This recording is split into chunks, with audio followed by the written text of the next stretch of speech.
Authentic, not a gimmick, manifested in the spirit. A work in progress, and you can hear it in the lyrics. And when you feel it, you spit it from the heart. Words can be destructive or considered a work of art. Who's that sneaking up on me? Hey, what's good, LBK? This is your brother, Robert Jenkins, coming to you with another episode of the Focus LBK show. Boy, I tell you what, today in studio, we have a very special guest, Mr. Adam Hawley, who is an international guitarist, jazz musician, producer, record label owner, man that wears many hats, but plays some cold-blooded strings in between all them hats he's changing. You know what I'm saying? I'm very pleased to have you in studio, man. I've been checking out a lot of your music and stuff, and I'll confess I hadn't heard of you before we conspired with the Roots organization here. I call them the Roots crew to bring you to Lubbock, but I'm so glad you came. And like I said, you make some dope music. So welcome to Lubbock, Adam. Oh, it's my pleasure. No, thank you for having me. And excited to be back in Lubbock. It's my second time here. And I was here a few years ago at the Buddy Holly Hall. Mm-hmm. But this time around, we're doing the Cactus Theater, and very excited to be here. It's going to be a hot show, and even more excited to be sitting with you right now. So, man, you're too kind. Let's chop it up. Let's do it. For real. Well, I kind of mentioned during the intro there, but I want to elaborate on some of the things I learned about you doing my little research. You know, you got to try to be prepped for the interview, and it turns out you have 17 number one hits, and I was looking down the page on your website there. You got a bunch. I can't even recite all the rest of the stuff. 17 number ones, it's like 57,000 top 5, 38,000 top 10, and on and on and on. So come to find out though, you actually started recording music pretty early, or making music and touring. Talk to us about what age were you when you started? Because I was flabbergasted by that. I was like, what? Yeah. So, well, as long as I could remember, I wanted to play the guitar. Mm-hmm. And my parents, they're not musical. They didn't have really a musical background, didn't play instruments, didn't really sing. They did have just a few records. They had some vinyl. They had some cassettes, some 8-track even. Mm-hmm. And so, yeah, I found those records and was listening to them. They had Earth, Wind, and Fire. They had Brothers Johnson. They had all the Time Life yearly compilations, 1960, 61, 62, etc. And so, yeah, somewhere in there, I just heard the guitar. And fortunately, I would find out later, my mom actually had the idea, well, piano is really a foundational instrument and really a good place to start. Mm-hmm. So she said, you're going to play piano. If you do that for a year, then you can do the guitar. So anyways, to answer your question, piano at 8, and then started guitar at 9. And yeah, it's been an incredible ride. So it makes me think that sometimes you're just born to be a thing. Do you feel like you was made to be a guitarist or a musician? Yeah, I mean, the only other thing I thought of, when I was really little, my dad owns his own trucking business. So originally I thought that's what I was going to do. He had Bruce Hawley Trucking. So I figured, it's going to be Adam Hawley Trucking one day. And but yeah, I would say somewhere around 5, 6 years old is when, that distinct desire to play the guitar started pinging, in my mind. And yeah, it's been just that and nothing else, ever since. No plan B, just let's make it happen. That is amazing, man. I wish I had that clarity and focus from age of 8 or 5 or whatever it was. That is, very few people have that, man. That's it's amazing. You mentioned Earth, Wind, and Fire there, and from what I understand, that group played a pivotal role in your musical journey. Can you talk about that a little bit? Yeah, it's pretty wild because I distinctly remember finding my parents' vinyl of That's the Way the World, and then I would say, well, I'll try to keep it brief, but basically I had finished or I was working on my first album, played it for a friend of mine, great piano player, Greg Manning, and I was chatting with him, and I just said, hey, do you have any advice? Because he had started getting success in 2013. This was a year later. Mm-hmm. So at any rate, I really wasn't angling for anything, but he said, well, when it's done, let me know. I'll send it to my record label. And so he was signed to Kalimba Music, which was founded by Maurice White. And the A&R executive at the time was Ted Joseph, somebody who had been with Warner Brothers for 30 years. He was part of establishing Prince amongst many other incredible Warner Brothers artists.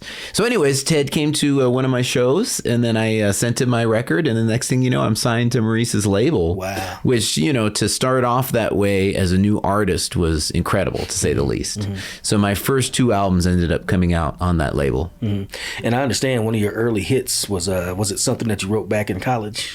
Yeah, so that first album came out in 2016, but I actually started on it in 2005 when I would have been a junior. And I was thinking of becoming an artist, putting out a record. And to be honest, what I ended up doing was I put all my music in a playlist, iTunes playlist, and was stacking it up against other songs that were doing well on the radio at the time. And I was like, you know what? It's not quite it yet. Right. And so essentially what I ended up doing was going out into the world and apprenticing, essentially. Going on the road, doing recording sessions, learning songwriting techniques, production techniques, studio techniques, and 11 years later, was able to figure it out. That's such a dope origin story because of what you just said. Like, you had a chance to apprentice, basically, and get out there and figure out the little ins and outs of how the music business, how traveling works, how playing works. I'm a home recordist. I have been since 2001. So I never made it. Of course, I don't have any music on the radio or anything like that. It's just something a wild dream that you have. And I sit there and listen to you say that. I'm like, man, I wish I had a couple of avenues to take that would have had me doing some more serious things with music. So it's awesome to hear you talk about that. No, it's been an incredible journey, and I started off as a home, recording enthusiast as well. I had, at the time, it was state of the art, at least for a like a weekend warrior, a teenager. I had it was the BR8 by Roland, and you could record up to 8 tracks. Yep. You could multi-track with it. And so that's how I got started making records. I would, it was very rudimentary. I would put one microphone over my drum set, play the drums. Okay, the drum track's done. Yeah. Then I would play the bass track. Then I play the guitar. Then I put one mic in a piano. Okay, there's the piano track. And I was making records, when I was, 12, 13, maybe a little bit younger. And that's how I got started. And then later got into Pro Tools and, DAWs and whatnot. But no, you got to start somewhere. Yeah. Back in 2001, just a brief foray into how I got started doing nothing essentially, but it kind of led to a broader career in the creative fields. But so I'm a poet. I still am a poet, and my aunt had she's a gospel lady, one of the church ladies, and so she had a thing called Gospel Showboat, sailed out of Long Beach, I think. Okay. So one year she goes, "Hey, why don't you record some of your poetry?" Well, she said, "Why don't you come on the deal on the cruise and do some poetry?" And I was like, "Word, I'll be there." And she said, "Well, matter of fact, if you're gonna come, you need to figure out a way to sell it because people love buying stuff on cruises." And I was like, sell my poetry. All right, I'm gonna record it. What do I need to do that? Yeah. And from there, it was like Guitar Center, microphone, drum machine. Oh, wow. Next thing you know, it's keyboards, mics, overhead, the whole kit and caboodle. And then, a long journey later, we're doing really video and photography, but still loving music. Yeah. Well, I was about to say, look at you now. I mean, I know the audience can't see all the equipment here, but it's illustrious. I was like, all right, they're not messing around here in Lubbock. Okay. Yeah, we try to make it. I like it. Yeah. Man, tell me how Maurice White and EWF, were they cool? Or did you meet them? Did you have a chance to hang out with them and stuff? So it was a blessing, and then it was tragic at the same time. Right after I got signed, Maurice passed away. Oh, man. So, of course, the first thing is, gosh, that's terrible. And our thoughts were with his family and whatnot. Mm-hmm. But the second thought was, so is my record still coming out? Because my record was done, right? And I literally, it was mastered, and I was just handing it over. Now you take it and promote it, essentially, because I had already finished it. They weren't a part of the initial creative process. They were gonna really release it and promote it. But I have to give them credit. They did everything they said they would and more. And even though Maurice had passed, I was working with his team that had been with him for 2-3 decades, and that was, really incredible. Especially, I mentioned Ted, but also Richie Salvato, who had been with him for 30 plus years. So no, it was incredible. I mean, I tell this story in the show. my first single, I remember Ted, talking to me and saying, hey, you're a new artist, so we're just hoping to get a little bit of airplay and build you over time. And the song that came out, it was really, really slow, but it cracked the top 30 of Billboard. And then it kind of snowballed. And then it was top 20, top 10, top 5. So it ended up it's still my biggest song to date. It was number 1 for 5 weeks back in the summer of 2016. And it's just been an incredible kind of, there's been an incredible momentum from the jump from that very first single. So. And what was that single? So that was called 35th Street. 35th Street. Yeah. Okay. And that's one of the songs I wrote when I was in college back in 2005. Right. So it's pretty wild. The composition, so the chords, the melody, the structure is identical pretty much to what I did 11 years earlier. The difference was the production techniques, having the right, backing band. So it was pretty interesting. So I already had a handle on the compositional side of it. It was the studio skills, the production side of it is what I had to really, go out into the world and, develop essentially. Yeah. So I tell you what, I was peeping out some of your work and listen, there's a song Up Top. And bumping that, I was like, I seem to feel a lot of blues licks in there. What is the connection between the jazz and the blues? Is there a connection still? Oh, big time. Yeah. I mean, jazz is a direct descendant from the blues. And then myself, I started off on the blues. So, okay. I would say pretty early into me playing the guitar, my guitar teacher, my original guitar teacher from Oregon, Greg Stipkala, he got me into the Kings. I knew it. I knew it. I'm sorry to interrupt you. Because I forgot to read the rest of the question. I said, I hear a lot of licks that remind me of B.B. King. Yep. So you beat me to it. Yeah, so the Kings, B.B. King, Albert King, Freddie King. He got me into Stevie Ray Vaughan, Jimi Hendrix. But then he started to get me into jazz, and I really have to credit him. He actually transferred me to another teacher in the lessons tutor. He said, I think you have a talent for jazz, but I have somebody here who could better lead you in that direction. Yeah. So actually he volunteered he said, you should go study with this other guy for about a year. So that teacher got me into Grant Green, Wes Montgomery, Joe Pass. Then I came back to Greg, and so it was incredible. But yeah, it started with the blues and then into traditional jazz, and then it was when I was 16 was the first time I heard George Benson, Breezin'. Yeah, of course. And that blew my mind. So then that sent me down this whole path of what I'm doing now, which is contemporary jazz. So it's really a mix of all of these things. It's got some bebop elements, but then it's got more kind of groove oriented tracks, and then the way that you'll put a song together is a little bit more of an R&B pop concept as opposed to like a straight ahead thing. And I dig it. The first time I heard contemporary jazz, I was like, this is amazing. It's everything I like. It's sophisticated, but then it feels good. Yeah. It's got memorable melodies, but then it still has really what's the word I'm looking for? In-depth soloing. Again, I already used the word, but I'll say it again. There's a sophistication to it and a depth to it that's really cool. Honestly, the first time I heard it, I was like, man, this is amazing. It's all the things I like. Yeah. Sign me up. You know? So, yeah. Yeah, it's kind of weird when I listen to some of the things you're just now saying, also listen to your music and kind of pairing it with my musical palette over the years.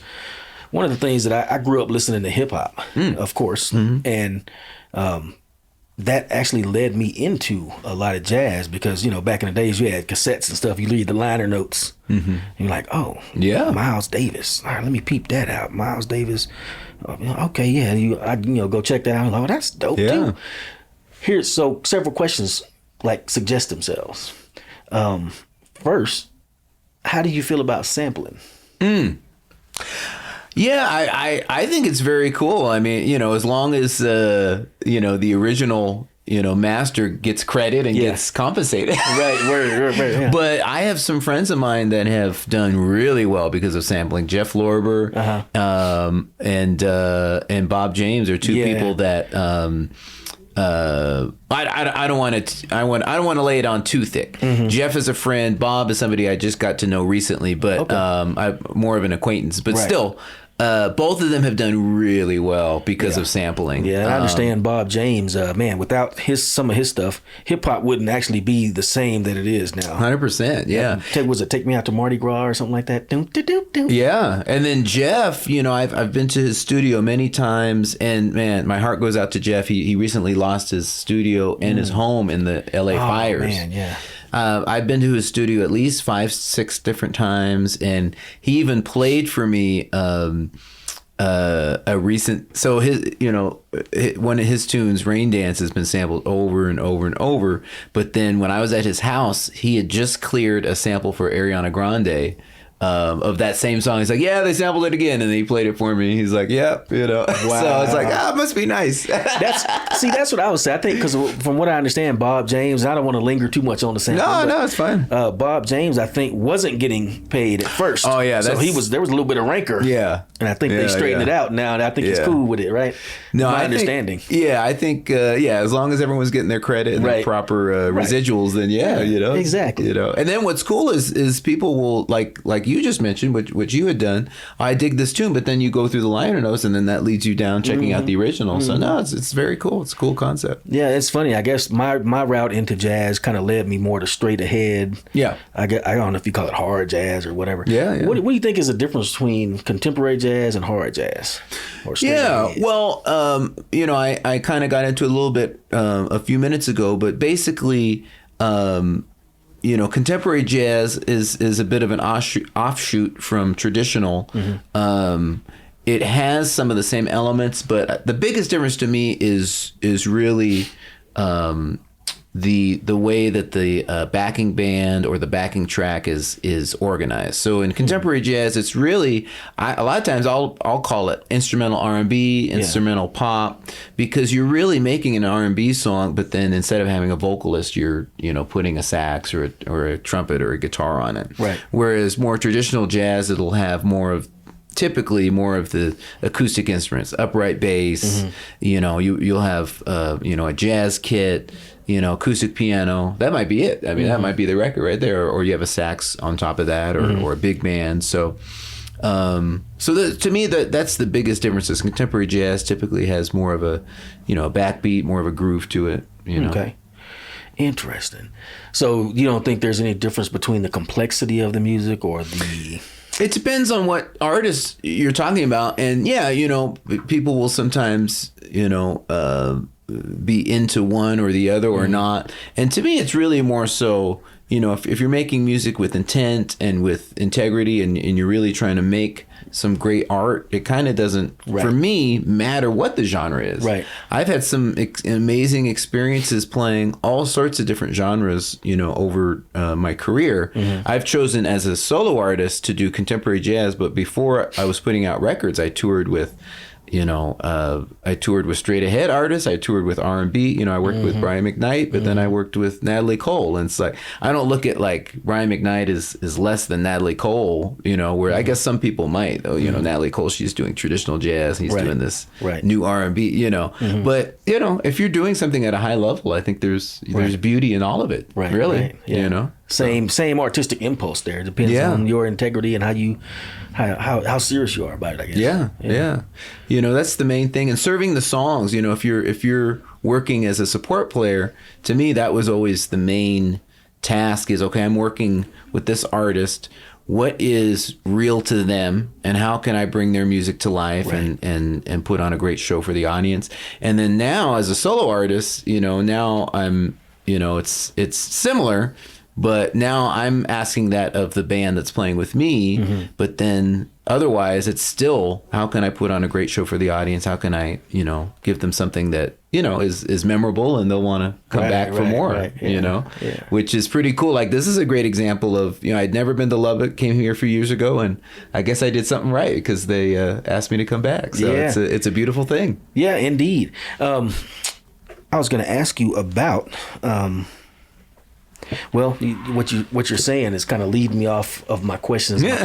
Sorry. No, that's fine. That's fine. But kind of, piggybacking on what you were saying about performing with different artists, another question that I had kind of formulated beforehand was, since you have worked with, as I understand it, Backstreet Boys, Ariana Grande, J-Lo, I think you were on you were in the house band for one of those American Idol, one of those big shows. When you shift from doing jazz to doing that kind of stuff, do you have to like get your mind right? Is it a big change, or is it as a musician, is it just like, oh no, I got it, it's no big deal, Is it seamless, or is it? Well, yes and no. So studying jazz is great. It's kind of like, I equate it to like if you're an athlete and say you're trying to be the best basketball player you can be, you'll go lift weights. Now you're not going to lift weights during the basketball game, but it helps you in the fourth quarter, right? So with your endurance. So it's the same thing with jazz. Even if you're not playing jazz, if you've studied it, I feel like I can analyze and understand, seemingly less complex, say chord progressions or whatnot, that much quicker. But a lot of the concepts are the same. Guitar to me though is a tricky one because there's such varying tones required, say if you're playing country versus Latin pop versus straight ahead jazz, they all require different effects, different guitars, right? The way that you attack the strings. So guitar is a tricky one, but I enjoyed it. I really enjoyed just the vast kind of breadth of the different genres I was able to work in. I always found it fun, and now I'm pretty much mostly what I'm doing is contemporary jazz, but the way I've been able to kind of still mix it up is now I do a lot of work in the studio and then I go on the road, and it's a lot of both, but they alternate. Right. And so that keeps it interesting. So really, I just like mixing it up, and it keeps things fresh. As soon as you start to get tired of something, now here's something else I got to go do, So so I find it fun. It sounds like a heck of a lifestyle. Do you ever get tired of zipping from here and there and everywhere, going back and forth? Well, yeah, kind of like what I was saying. I mean, right now I've been on the road for most of the last 6 weeks, but then now I'm going to be home for about 4.5 weeks. Okay. So I'll get a chance to catch up on all of the production projects and whatnot, and catch up on everything in the studio. Got some mixes to finish. And then as soon as that starts getting old, then I'm back on the road, right? So yeah, it's a really fun way to kind of, put together a career. And then they really bounce off of each other really well. They pollinate each other really well. And then the studio work can be done at any time. So it's great because I can, the shows are obviously fixed. Like if you got to show up at this time on this date and do the show.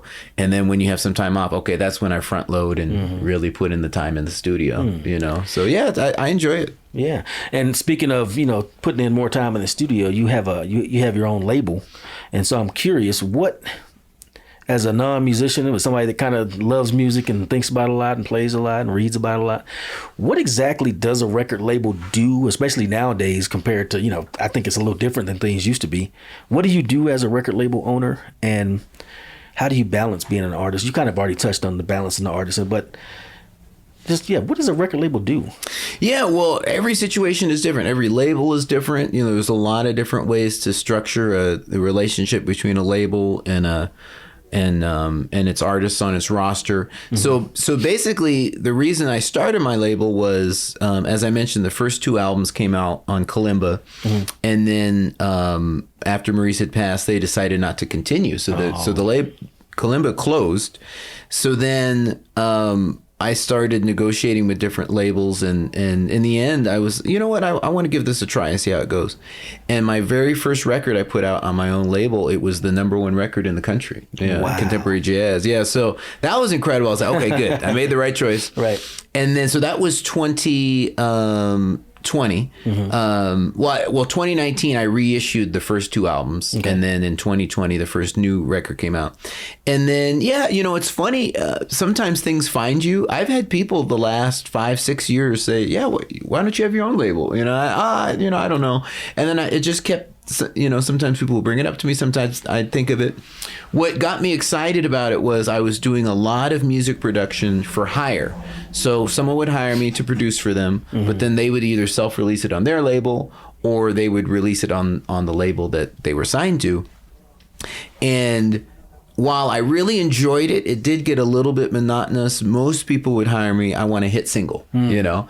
And that's great. And it's great when someone calls you to do that and then you succeed. That's pretty awesome. But I thought, man, I think I could be of even greater service to some of these artists in trying to build a bigger vision, because the radio singles are hugely important, but then also is track 8, track 9, track 10 on an album. A lot of times the fans that dig deeper, they really enjoy getting to, hear the other side of an artist's personality. Right. And then on top of that, a lot of times those songs are really great in the live show.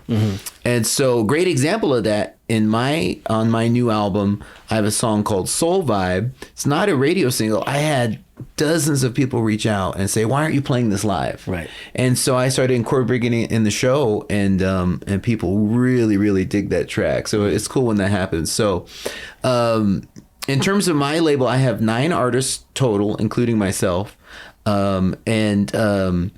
It's a newer venture. I really started branching out in 2024, and so basically what I'm doing is it's a vertical integration in the sense of everyone that's signed, I'm also their producer. Okay. So I'm producing every song, and then mixing them, and then but then I'm also involved in the secondary part of the process, which is getting it mastered, getting it manufactured, sending it to radio, getting it up into the DSPs, iTunes, Apple Music, Spotify, Amazon, etc., and really promoting it, building these artists' catalogs, building up their streaming numbers, building their their radio spins and whatnot, and really committing to not just let's have one hit single, like let's have let's do well at radio, but let's also make a great album, and then now we did one great album, now how do we build from that? And when we get into the next record. So I'm really enjoying it. It's been so much fun. We've been having a lot of success already. And the first single on the label that was not my own came out in April of 24. So yeah, like I said, it's a newer venture. We're about 8-9 months into it, but it's been incredible. We're having a blast. Right. That sounds cool, man. So 8 artists, you say? Yeah. So 9, including myself. My lovely wife, Kat. We've put out her debut album that came out last summer. Oh, wow. I've also got Jason Jackson, who's a great saxophonist. He tours with me quite a lot on the East Coast and the Midwest as well. He was in the U.S. Navy band for 10 years. Okay. And so we put out his record. He's doing great. Got another saxophonist, Fabian Chavez. He tours with Jonas Brothers. So that's keeping him really busy. So when I can catch him, he'll play with me usually on the West Coast. We've got Gianni Vancini. He's a Italian saxophonist. I've been friends with him for 15 years. So really excited. His debut single's coming out in March. Really great trumpeter Evan Taylor. He's going to be touring with Dave Koz this summer in Summer Horns. Okay. So we got his debut single is just about to come out. Wow. Mark Harris, great piano player. He tours with Najee. So we're working on finishing his second single. That's going to be coming out in April. And then another really cool thing, I was on the road in Europe last summer and played a show in Hungary. And a young guitar player came up to me, and he was excited to meet me, and I signed his record, and we took some pictures. He messaged me about a month later. He said, "Hey, I see you're signed to this record label. I'm trying to put out a record. Can you get me in touch with them?" I said, "Well, you're talking to the right guy. That's me." So that was really cool because that was somebody that reached out to me, looking to get in touch, and he sent me his demos, and they were incredible. His name is Patrick DeMock. Okay. So right out of the gate, his first single has done really great. So we're excited about him, and I believe the last one, last but not least, Brandon Marcel, fantastic flautist out of Lansing, Michigan. Okay. And we have a single out for him right now called Sunset that's doing really well.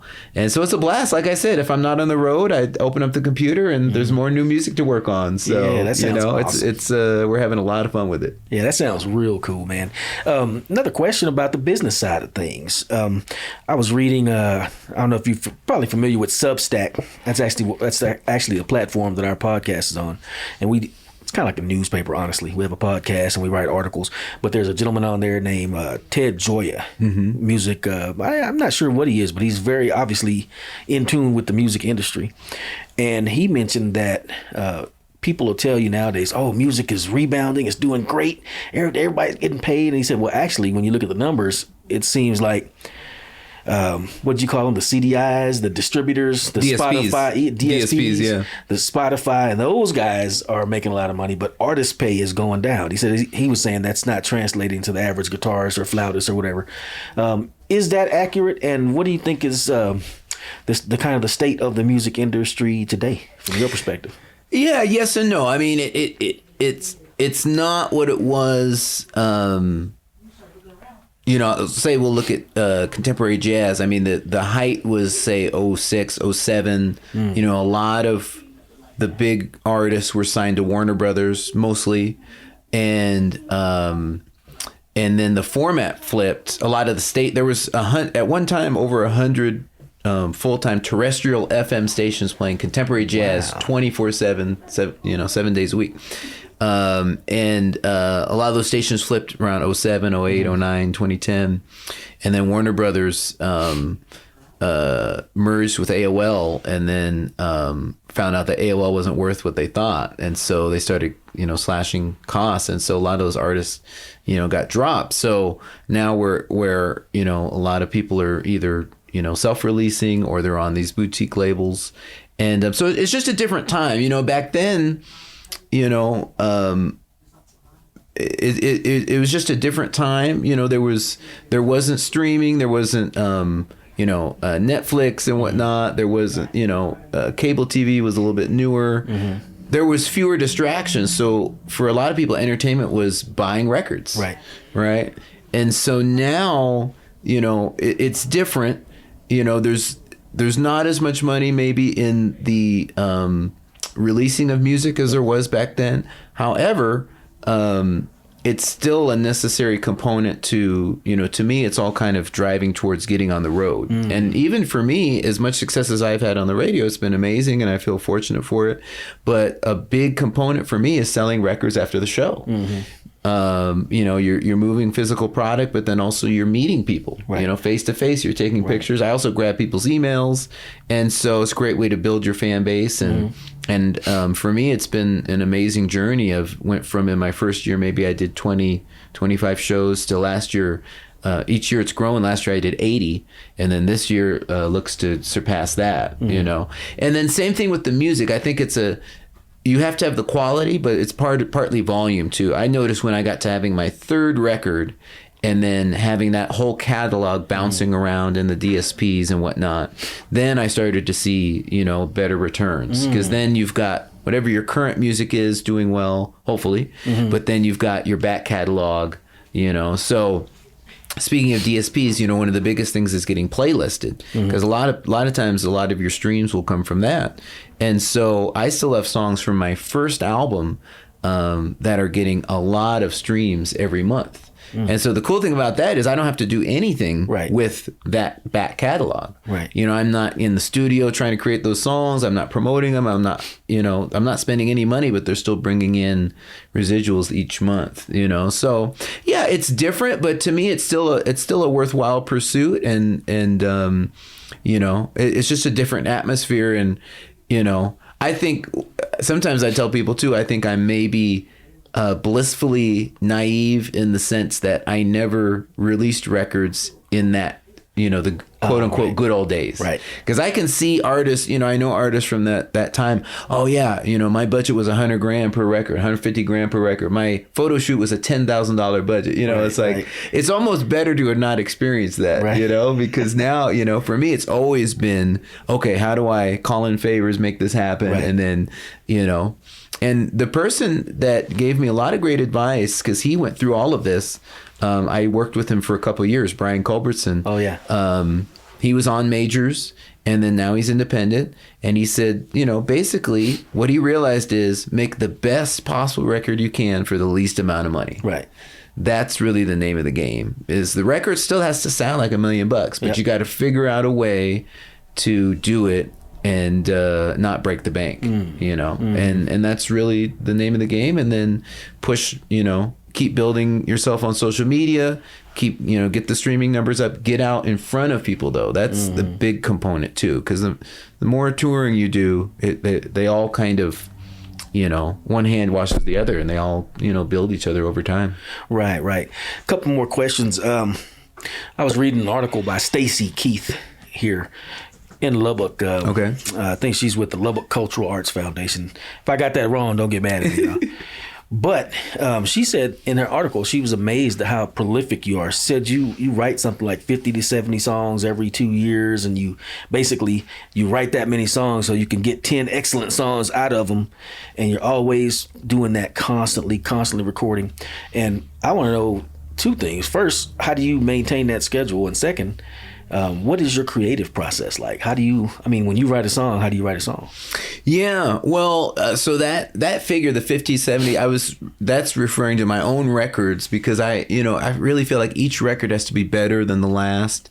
So yeah, I often have a Dropbox of that many tunes that I whittle down to, what are the best 10. And often it's not necessarily the best 10 individually. It's the best 10 that fit together. Right. Because, and I've been fortunate, a compliment I've gotten from a lot of fans is, man, I really enjoy listening from song 1 to song 10. I don't have to hit skip. There's a lot of variety. So if I feel like I have a couple songs that they're too similar and they're both great, I'll save one for the next record, or I'll, place it with one of my artists or somebody that's hired me as a producer.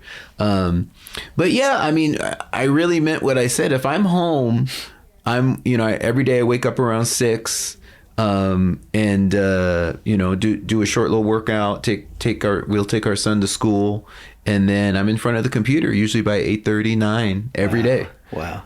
And so it's not so much do I have to hit a home run every day. It's just the act of doing it every day. Some of those days you'll have some greatness happen, and then and that's going back to having a label. That's another thing I really enjoy about working with artists, in a more formal capacity, a more long-term capacity, is that I'll do the same thing with them. We'll pick a bunch of songs, work on them. Some of them pollinate, some of them don't, and that's okay. Whereas, when somebody hires me for hire, we got to pretty much from the jump, okay, this is the song we're going to work on. Right. And then, of course, they send me the deposit, and then we work on it, and then we finish it. Yeah. So it's kind of cool with the artists that are signed to me. We can, we have a little bit more room for failure and whatnot. Right. But that's the main thing is just... doing good work every day, and you just keep whittling away at it, and some good things will happen. Yeah, going back to that Stacy Keith article, I always do like to ask people what do they know now that they wish they had known, or what would they tell their younger selves, but she already kind of asked that question. I want to ask a variation on it. When she asked you that question, you said always give 110% because you never know who might be in the audience.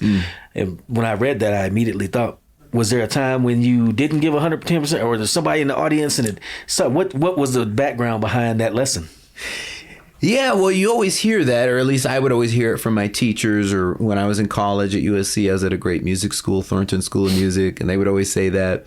But it happened to me, I was doing this jam session in North Hollywood, and it was a Wednesday night, paid $50. I had to learn all of these original songs. They didn't have charts for it, so I had to chart out all these original songs. Wow. The songs were terrible, and I was like, I just wanted to bail. I was just like, this is not worth my time, right. And then you start to kind of like, I'm beyond this. This isn't something I should be doing. You kind of start having those thoughts in the back of your mind. I was like, but finally I was like, no, it doesn't matter. No gig is too small. Right. No stage is too small. So I learned all the music, went in, gig was terrible, but I met what ended up becoming a really good friend of mine, Andre Bowman, a great bass player. And he ended up hiring me to work with a up-and-coming R&B singer. We did a couple shows. Those went well. Then he recommended me to a friend of his, Keith Harris, who has been the drummer for the Black Eyed Peas for 20 years. So in addition to working with the Black Eyed Peas, he also is music director for a lot of different artists. So by meeting Andre that one day, doing a couple shows, then he recommended me to Keith. through Keith, I ended up doing Backstreet Boys, Meghan Trainor, Fifth Harmony. And then he called me for a bunch of other stuff I was unavailable for, but I could have done if I had been available. He called me for Britney Spears. Oh, wow. He called me for Black Eyed Peas.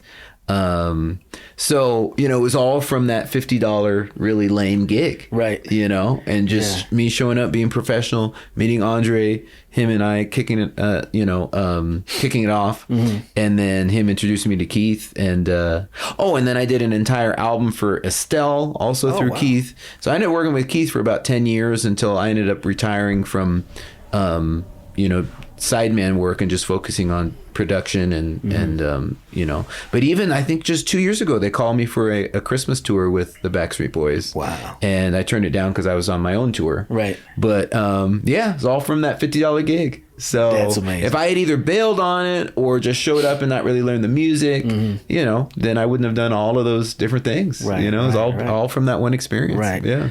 We do a podcast for the city of Lubbock, a gentleman named Jason Robertson. It's called LBK Rhythm and Roots. It's a music podcast. Okay. And so we have a lot of local artists on. They come down to the studio and we record them, and he's the host. I'm the producer on it. But I've heard a variation of that same thing.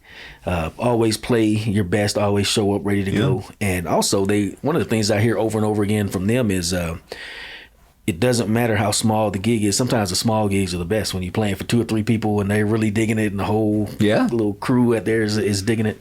Is that a similar experience, you think? Yeah, and fortunately this year has been a really blessed year. We've had so many either sold out shows or shows that were really well attended. Mm-hmm. But earlier in my career, of course, you're brand new. You drop into a city you've never played before. That happens sometimes where you've got a light audience. Yeah. But a lot of those shows, I'll still, go out there like there's 10,000 people. Right. And sure enough, there's a promoter sitting out there that realizes, okay, this guy, they're new. They're gonna build an audience eventually. Mm-hmm. Mm-hmm. Great example. I did a show in Pensacola for 30 people, but there was a promoter there in my first 3 months of touring. There was a promoter there though that it still books me to this day for a huge festival in Pensacola. It's because he saw me at that little club. Yeah. And his name's Cadillac. Shout out to Cadillac. He's been booked. He's had me, 6-7 times at the Gulf Coast Summerfest in Pensacola, huge outdoor festival. Yeah. And it's because he saw me play for 20-30 people back in 2016. So wow. Yeah.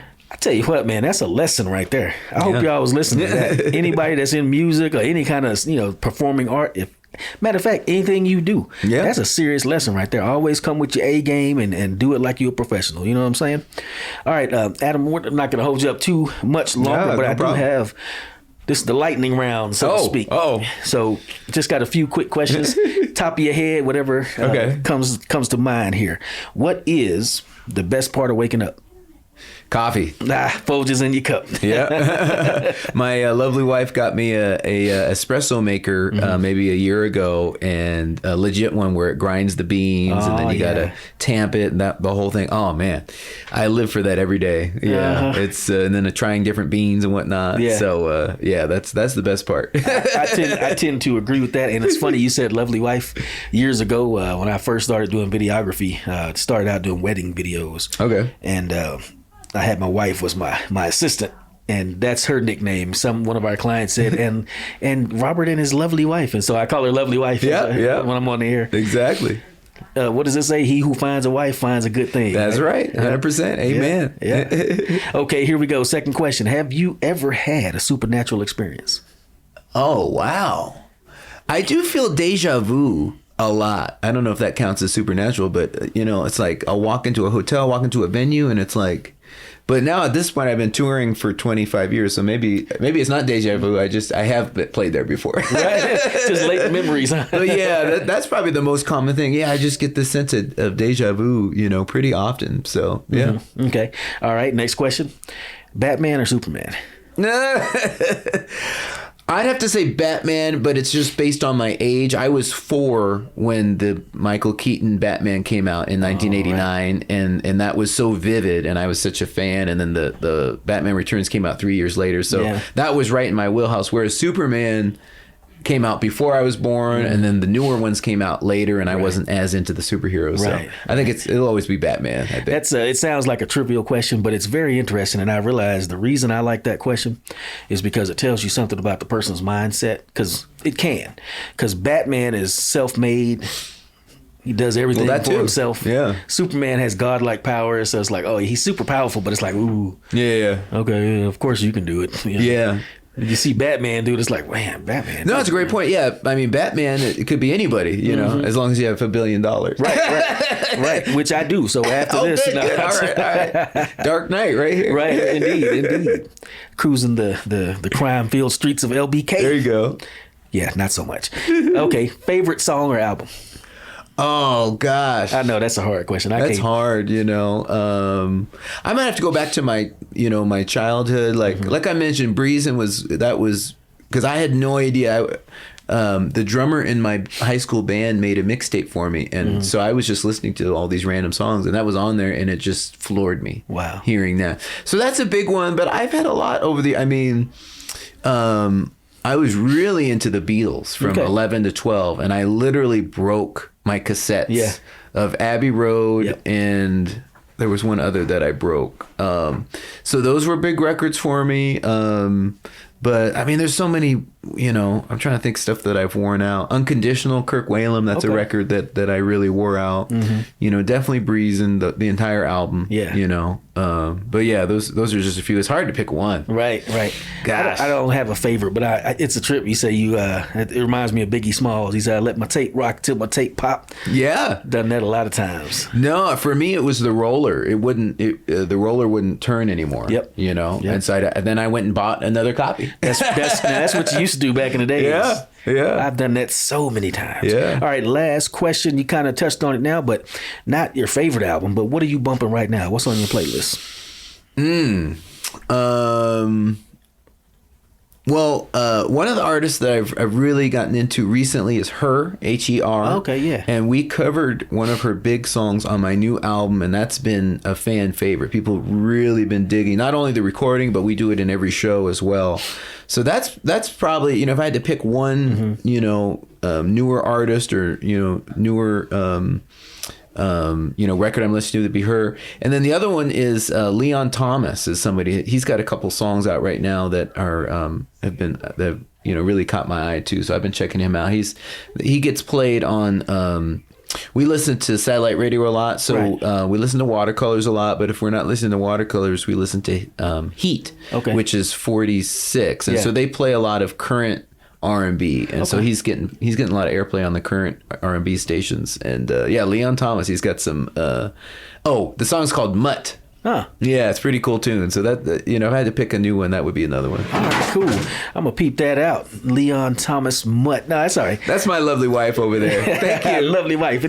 She had to make a contribution. She's wearing her snow jacket. So. And speaking of lovely wife, we're getting ready to close out. But you got another dope song on one of your earlier albums called Senorita. I was peeping it out. Yeah, checking you out, and she is singing. That's right. On Senorita blowing. Y'all better peep that out. I'm trying to tell you. Go, what's your website? Oh, it's real easy. AdamHawley.com. Yeah. HAWLEY. Go to AdamHawley.com and he got a whole section. It says store. Just go to store. Yep. Put about 6, 7, 8, 9, 10 of them in your cart. I like it. Boom. It's all digital. You got some vinyl on there too. We got vinyl. So we started doing vinyl on my third album. And every album since my third we've done in vinyl. So that's 4 of mine plus my wife's. People dig it. Yeah. I dig it. Yeah. There's something special about it. It's warm. You drop the needle. It's a beautiful thing. Yeah. And we just started doing USB flash drives. Those have been real popular too. Okay. And then, of course, we got CDs and you can stream us. So yeah, we're trying to meet people where they're at. Right. Speaking of meeting people where they're at, Adam, I appreciate you stopping by the studio to chit chat with us. I also appreciate you making this trip back down to the trusty dusty LBK. Yeah. It's not so dusty right now. We're getting a dusting of snow is what we're getting. Right. But man, I can't wait. We got tickets to the concert tomorrow. Oh, perfect. I'm gonna be on the front row. Me and other lovely wife. Okay. We're gonna be on the end of the front row. I'm gonna be snapping some pics. Hopefully nobody gets mad about that. That's what we do. No, please do. Please do. Yeah, man. Thanks for pleasure. Thank you for having me. Yeah, all right. We'll see you at the show. All right, cool. Yeah. LBK, man, y'all know how we do. It take you 12 minutes to get to the Cactus. You can park across the street or behind it. Take you 12 seconds to walk around. The show ain't but $55. It's simple, quick, easy. The music is dope. And you know the atmosphere gonna be dope. If I don't see you there, y'all gonna have me shaking my head. I don't even know what to say to you folks anymore. Nah, I'm just kidding. We'll see y'all out there. We'll check out Mr. Adam Hawley tomorrow. And it's at 7, is it not?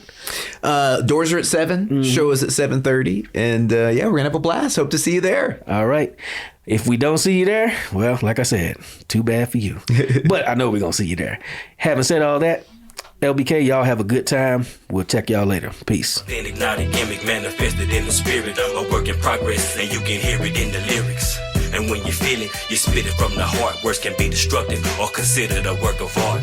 Who's that sneaking up on me? My mind perceives him, but I can't see him.